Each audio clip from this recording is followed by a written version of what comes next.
As I mentioned before, in this lesson we will see some sentences using the verb ser, or to be, in the past, present and future tenses.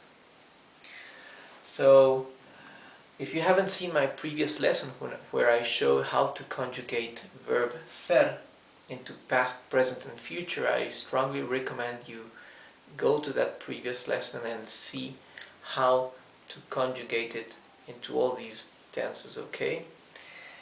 As you can see here in green, I have written the meaning of these sentences on the left hand side of the whiteboard, okay?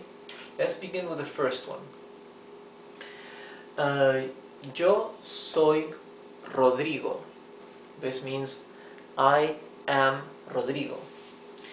This is the verb to be, ser, verbo ser, in present tense, conjugated for the first person of the singular, for I, yo, right? And since in Spanish the person is already implied in the verb, the conjugated verb, like here, then the subject pronoun yo or I is redundant, right? So that means that we can omit it or we can include it, right? So we can simply say soy Rodrigo, right? Or we can say yo soy Rodrigo if we want to specify, to be a bit more redundant, to be more specific, that I am Rodrigo, okay? So many times people actually add the person, the subject pronoun, although it is not necessary, but just in order to give stronger feeling to the sentence, okay? For more emphasis. Juan va a ser padre. Juan va a ser padre. This means Juan will become father, right? Literally, word by word, it's Juan is going to be father, or will be father. This means in Spanish, I know in English it sounds awkward and it's wrong, but in Spanish, when you say Juan va a ser padre, you mean that he's gonna have a son, right? Or he's gonna have a child, and then he will become father, okay? Same thing, va a ser madre means will become mother. Él fue mi alumno.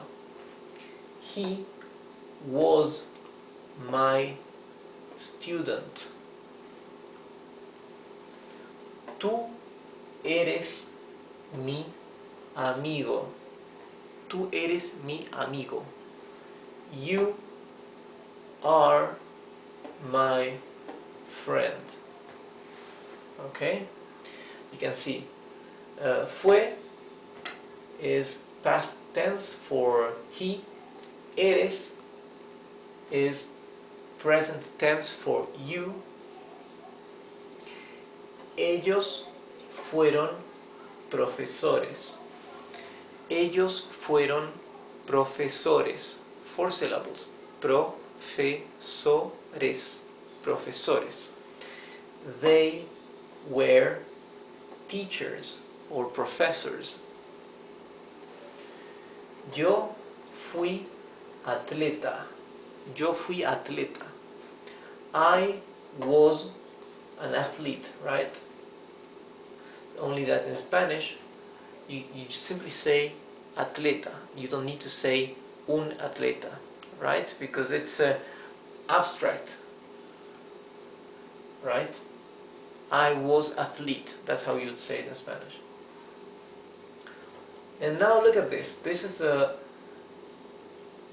verb to be, ser, but with a different connotation. Look at this. Fueron ellos. This means it was them, right? Fui yo. It was me. If I say I was something, yo fui algo, But if I say fui yo, it was me. Fueron ellos, it was them. Specifying who was it, it was them. Fue ella, it was her.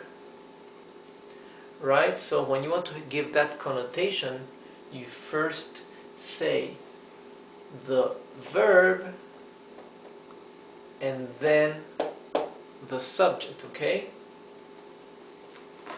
If not, the usual way of speaking and writing in Spanish is always first the subject pronoun and later the conjugated verb, like all these examples here, okay? And like here. Tú serás un gran actor. Tú serás un gran actor. It means you will be a great actor. Now, vosotros, for you plural, vosotros tres seréis grandes comediantes. Vosotros tres seréis grandes comediantes. This means the three of you, vosotros tres means the three of you will be great comedians, right? So, grandes comediantes, right? Grandes for great. And since we are talking about plural, we say grandes and comediantes. So, vosotros tres, word by word, this would translate as you three, right? And it would mean the three of you. Vosotros tres seréis grandes comediantes. Okay, this is all for today, and next lesson I want to start showing you how to translate the verb estar, okay, into past, present and future. And the verb estar together with the verb ser corresponds to the English verb to be, right? But when do we use estar and when do we use ser? That's something I've taught already in the lesson number 4, so I strongly recommend you go to lesson number 4 to see which is the difference between verb ser and verb estar, right? When we use one, when we use the other one, although in English they both translate as verb to be. So I want to show you this verb estar in past, present and future. I already showed you before this verb in present, but now we will see this again and we will add past and future as we did already with the verb ser, okay? So I see you next time. Goodbye.